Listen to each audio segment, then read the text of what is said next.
आमुख। तो hello friends, कैसे हो आप सब लोग? उम्मीद करती हूँ सभी लोग अच्छे होंगे। तो फ्रेंड्स, 12 दिसंबर 1935 को मुझे जात पात तोड़क मंडल के मंत्री श्री संतराम का पत्र प्राप्त हुआ, जो इस प्रकार है। प्रिय डॉक्टर साहेब, आपके 5 दिसंबर के कृपा पत्र के लिए बहुत बहुत धन्यवाद। आपकी आज्ञा के बिना मैंने इसे प्रेस को दे दिया है। इसके लिए मैं आपसे क्षमा चाहता हूँ। मैं समझता हूँ कि इसके प्रचारित करने में कोई हानि नहीं है।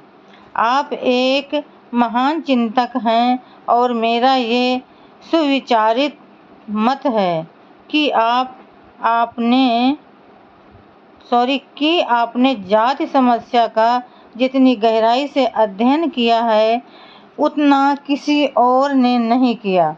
मुझे स्वयं और हमारे मंडल को हमेशा ही आपके विचारों से लाभ पहुंचा है। मैंने अनेक बार क्रांति में इसका प्रचार और स्पष्टीकरण किया है और अनेक सम्मेलनों में इस पर भाषण भी दिए हैं।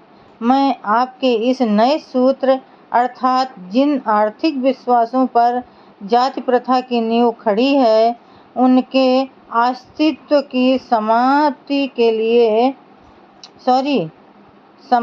के बिना जात पात को तोड़ना संभव नहीं होगा की व्याख्या को पढ़ने का बहुत उत्सुक हूँ। कृपया अपनी सुविधानुसार यथाशीघ्र विस्तार से इसकी व्याख्या करें, ताकि हम इस विचार का प्रेस और मंचों में समर्थन कर सकें। फिलहाल मैं इस संबंध में पूरी तरह स्पष्ट नहीं हूँ। हमारी प्रबंधकारिणी समिति का आग्रह है कि आप हमारे वार्षिक सम्मेलन का अध्यक्ष बनना स्वीकार करें। हम आपकी सुविधानुसार इस सम्मेलन की तारीखों में परिवर्तन कर सकते हैं। पंजाब के स्वतंत्र विचारों वाले हरिजनों की आपसे मिलने और अपनी योजनाओं पर आपसे विचार विमर्श करने की बड़ी इच्छा है।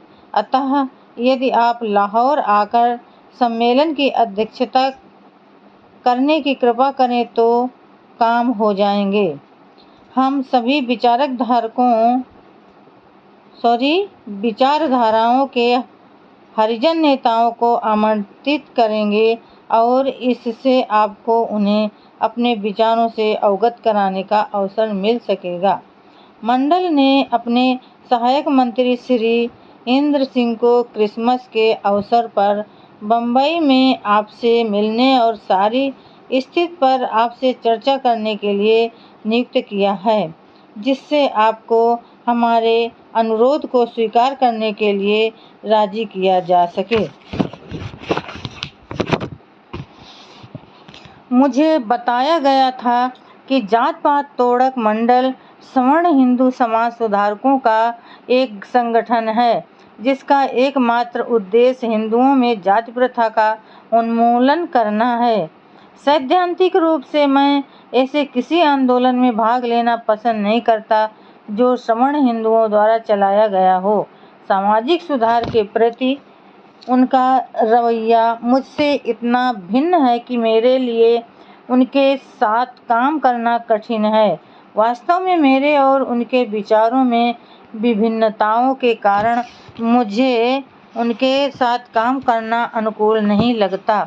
इसलिए जब मंडल ने पहली बार मुझसे अध्यक्षता करने का अनुरोध किया था, तो मैंने उसे अस्वीकार कर दिया था। फिर भी मंडल ने इसे मेरी अस्वीकृति नहीं माना और अपने एक सदस्य को मुझ पर निमंत्रण स्वीकार करने के लिए दबाव डालने के उद्देश्य से बम्बई भेजा।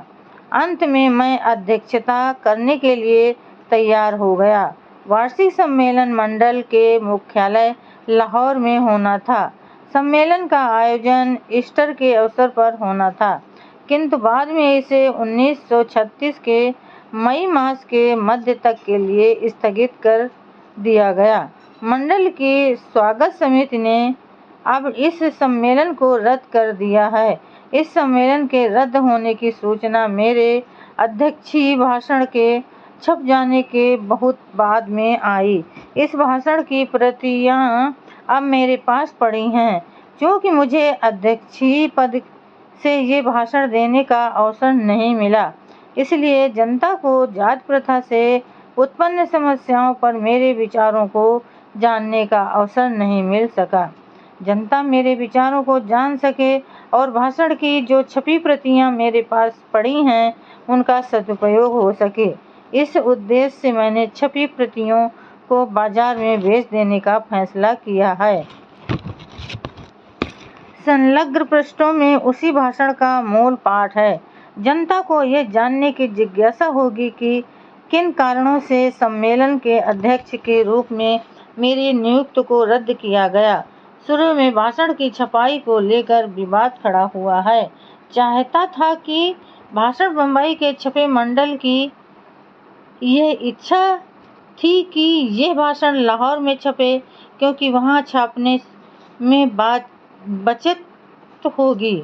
मैं इस पर सहमत नहीं हुआ और मैंने इसे बम्बई में ही छापे जाने का आग्रह किया। मेरे प्रस्ताव पर सहमति बजाय मुझे एक पत्र प्राप्त हुआ जिस पर मंडल के कई सदस्यों के हस्ताक्षर थे। इसमें से आगे दिए गए उदाहरण मैं यहाँ प्रस्तुत करता हूँ। तो फ्रेंड्स, आज के लिए बस इतना ही। कल फिर मिलेंगे अगले नए वीडियो के साथ। तब तक के लिए फ्रेंड्स, जय भीम, नमो बुद्धाय।